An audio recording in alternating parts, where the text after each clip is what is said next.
Hey there everybody, welcome back to the latest episode of mine, and today I'm going to be talking about another one of my favorite golden oldie games. I came across it the other day when there was load shedding and I was playing my little handheld that I always keep charged and ready for these blackouts that we get, and I came across a game called Karateka. I used to play it a lot long ago when I was a kid. I think it was one of the first games that I played quite often when we first got our Famicom system a long time ago. Karateka was on a 42-in-1 cartridge, I remember that. While playing the game, it's got a few different concepts that were totally different to the other games at that time. You're talking about 1984 is when this game came out.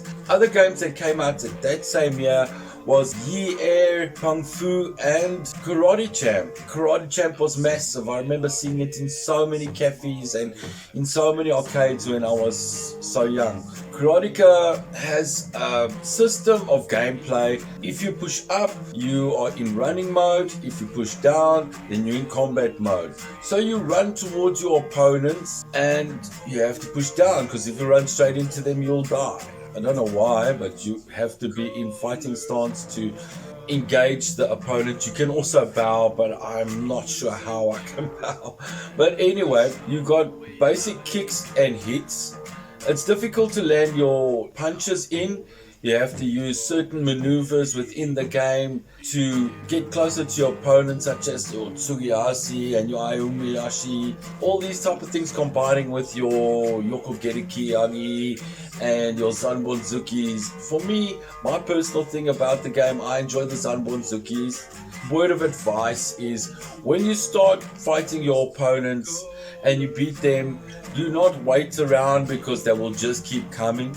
So you have to move forward in this game the whole time. Even while you're fighting, you must move forward. Don't stop fighting him, because their power rebuilds. It can be kind of difficult for some of the characters within the game. But anyway, soon as you get into the temple, things start changing.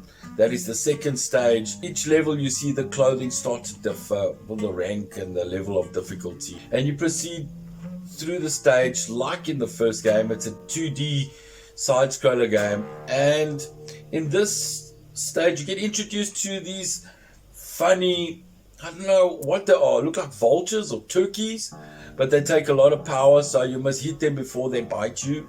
Later you get to the trap, and this trap, I know, must have put so many people off when they were young, and I got through it when I was a kid, and it took me quite a while to figure it out again. The main thing about the trap is, after you defeat your opponent there, be in your combat stance, get your foot onto the shadow of the line of the trap, take one small step back, get into running mode by pushing up, and move forward as if you're going to run, and the trap will fall in front of you. Then as it rises up, you run underneath it into the third level. In the third level, it's one of my favorite levels, and there's a lot of tricks to this stage. Try use your kicks to push your opponent back up against the wall, because the doors are closed behind him, and then you get him in a corner and just do your Zanbonzuki, and it will save you a lot of time and energy. When I played this game, I finished it in 18 minutes. And I was totally blown away that I could still finish this game after all these years.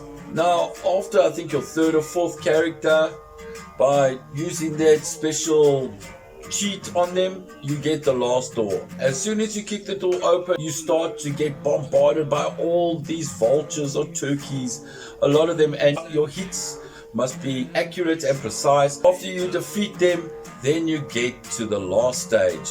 This is the last time that you can push up and go into your running mode, because as soon as you get into the main part of the temple where the Grandmaster is, he is not in the room. You have to go into the next room, and if you run straight through, he's waiting for you, and you'll run straight into him and you'll die. It's another trap. Be in your fighting stance and go through the door, and as soon as you go into the next scene, kick immediately and then walk away till he comes into the scene before, and then you fight him. And after you defeat him, that next room you go into, you will see your woman is there and says, congratulations, I love you. Such a simple game. Interesting that it had its own cutscenes, especially at that time, which was totally different than all the other games. So there's my experience of Karateka. Really enjoy it. I wish they would make a remake of it because it's such a classic. And if you like these things and my content that I give out, give me a like, give me a sub, and I'll see you in the next video. Till next time, oos.